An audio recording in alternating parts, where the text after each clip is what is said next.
Alright guys, it's time for me to once again just shatter this record.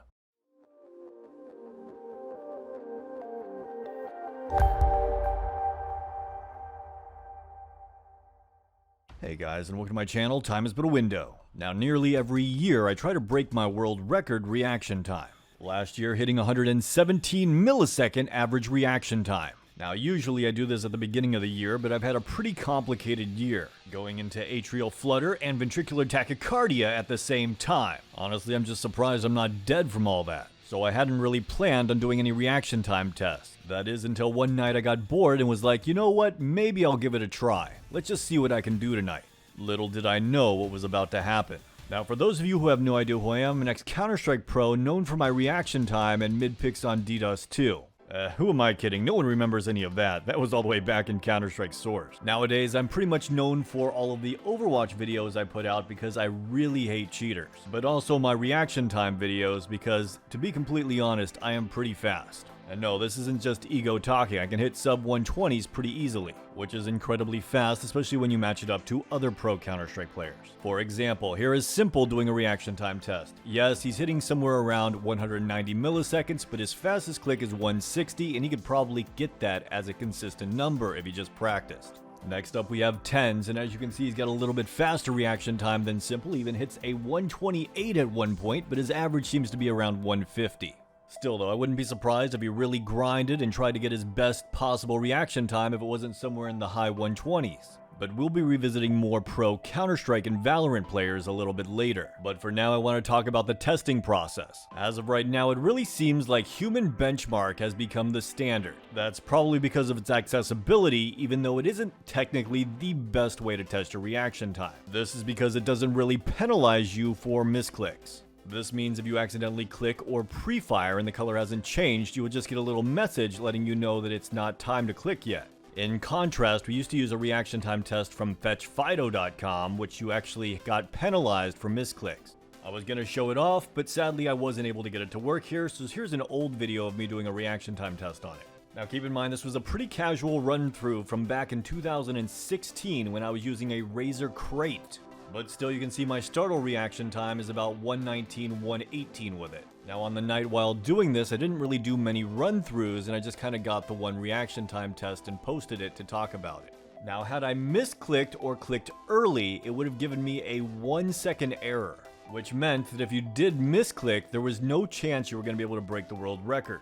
This meant that every click really did matter, whereas on Human Benchmark it just says too soon, click to try again. This means technically on Human Benchmark you could theoretically do a run through where you pre-fired every click without actually seeing it change colors and registering it in your mind. But since it changes colors at random intervals, occasionally it's going to catch you off guard even if you're trying to pre-fire it. So I'd say pre-firing every number might be even a harder feat. Still though, for the world record this is something I wanted to avoid entirely. I didn't want to try to pre-fire any of the numbers. In fact, if I did feel like it was a pre-fire, I reset the entire game. And with that, I set off on my quest to see what I could do that night. But it seemed like it might not be the night for a world record. Even though I kept getting a lot of good runs, I'd either have a pre-fire in them or I'd get caught off guard and get one slow click. This was one of the better runs, but I did have that one pre-fire in it. Keep in mind, the reaction time it shows at the end is the average of all 5 clicks. But it wasn't long before it finally happened. On this run right here, I absolutely shattered the record. And more importantly, it didn't feel like I had any pre-fires. This is by far the quickest run I have ever had on Human Benchmark. And I believe it is the new world record. You know, by an actual human, not a trigger bot. You can clearly see I hit an average of 113 milliseconds. And with that, I pulled up the calendar to show when this took place. Honestly though, I was surprised it really did not take as long as I thought it would. And with the new world record out of the way, it was time to find out what some pro FPS gamers' reaction times were. So here we have the old Astralis squad. In a game like Counter-Strike, reaction time can be the difference between getting killed and getting the kill. And since it's hit scan guns, which means you aim on the target to fire them, you don't really have to lead your shots. Now, given that Astralis has won 4 majors, they definitely have what it takes to be the best team in the world because they've been there 4 times. And while their reaction times are quite quick, definitely beating the average reaction time of about 200 to 250 milliseconds, You can see that their reaction times really aren't anything out of this world. I think this is in part because Counter-Strike has become a far more utility-based game than it was in the past. Definitely with far more utility than Counter-Strike Source or 1.6 had. And it seems to be the way that these kind of FPSs are moving when you consider how Valorant turned out. Which is not necessarily a bad thing, as aim and reaction time still remain a base level fundamental core for these games. Still though, I think that most people watching this are going to say that they are pretty surprised how much slower these reaction times were than they thought. But this wasn't all of the pro players I was able to find. So what steps do you need to take to get the lowest reaction time possible? Now, a lot of people don't think you can actually train your reaction time, but I'm gonna have to disagree with this completely. I just think that it moves a lot slower. Practice training every day, and don't expect it to get a lot faster all of a sudden. Expect it to be a long, drawn-out process that'll improve over the next 10 years. Play a game like Counter-Strike or Valorant, and force yourself to react as quickly as possible. I think the reason a lot of people give up trying to train it is because it moves so much slower than just building muscle. But that's not the only way to improve your reaction times. Now, if you're just looking for improved scores, don't forget about the hardware side of things. Different mice have different switches, and some mice have lower latency than others. I would say go with something that has optical switches.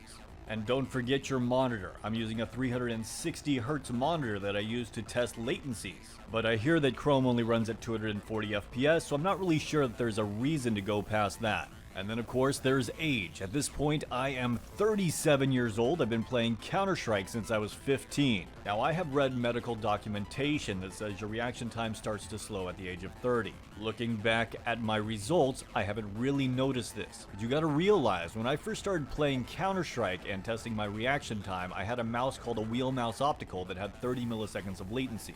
I had a 100 Hz CRT monitor, and on the best of 3 reaction time test at the time, I was able to still hit 130 milliseconds. Currently, however, I'm using a Death Adder Mini which uses optical clicks. The response time of this mouse is about 29.5 milliseconds quicker, which makes it very hard to tell how much of the improvement is me and how much of the improvement is hardware.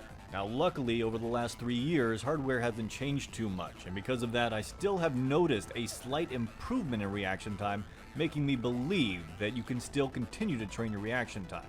The good news is, at this point we live in a time where we have so many third-party systems that can monitor our progress and monitor match by match to see how much reaction time actually improves over time. Now sadly, I was only able to find one other pro player's reaction time, technically an ex-pro, Shroud. But he kinda screws up not showing his results on screen, but he does read them out loud. 165. 163. 170. That one was slow as fuck because I blinked 205. Holy shit. So as you can see, a lot of pros may not be as fast as you think they are. Anyways guys, I'd love to know what your reaction time is. Let me know in the comments down below. I hope you guys enjoyed this video. Please like, subscribe, and ring that notification bell. And as always, have a great day.